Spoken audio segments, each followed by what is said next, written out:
Have you ever stopped to ponder why banks might seem almost eager for your misfortune? It's a curious thought, isn't it? Picture this. Banks, the once purely financial institutions, transforming into your landlords. It may seem far-fetched, but there's a rising trend of banks becoming the country's largest renters, a turn of events that could potentially spell the end of private property ownership and real estate investors as we know them. Now, you may ask, how does this happen? Well, banks have the advantage of being able to undercut the market with lower interest rates than those offered to investors or homeowners. This seems like a win for renters, doesn't it? Lower rent prices all around. But let's delve a little deeper.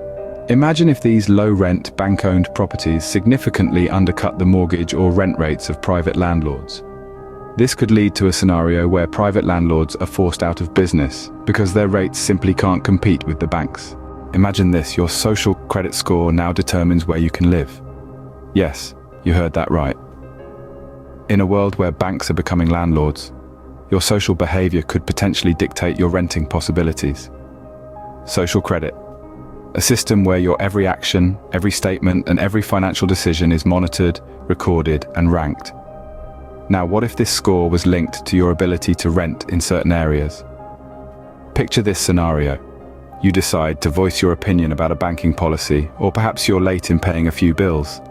These actions, seemingly inconsequential at the moment, could potentially lower your social credit score, and with a lower score, you might find yourself locked out of renting in your preferred areas. You might be forced to settle for smaller accommodations in less vibrant areas. Or in extreme cases, you might find yourself unable to rent at all until you agree to certain terms and conditions or improve your social credit score. This could add another layer of complexity to the already intricate world of property and finance, potentially leading to a world where your behavior directly impacts your housing situation.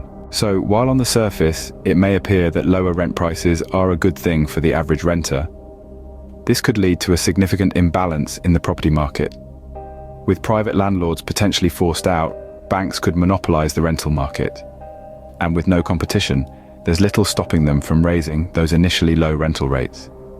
In essence, while the short-term effects may seem beneficial for renters, the long-term effects could be far less favorable. The shift from private landlords to banks could drastically alter the dynamics of the rental market, potentially leading to less choice and eventually higher prices for renters. So, to summarize, banks, by using their financial clout to offer lower interest rates, could potentially force private landlords out of business. This could lead to a monopoly of the rental market by banks, which could in turn lead to less choice and higher prices for renters in the long term. This shift in the rental market could have significant implications for both private landlords and renters. As we've discussed, private landlords could be forced out of business, leading to a potential loss of income and investment.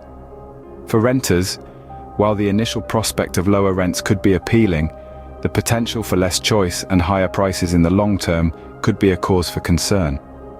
This is certainly a complex issue with potential consequences for all parties involved. It's an evolving situation that we'll need to keep a close eye on. But for now, it serves as a reminder that when it comes to property and finance, things aren't always as straightforward as they seem.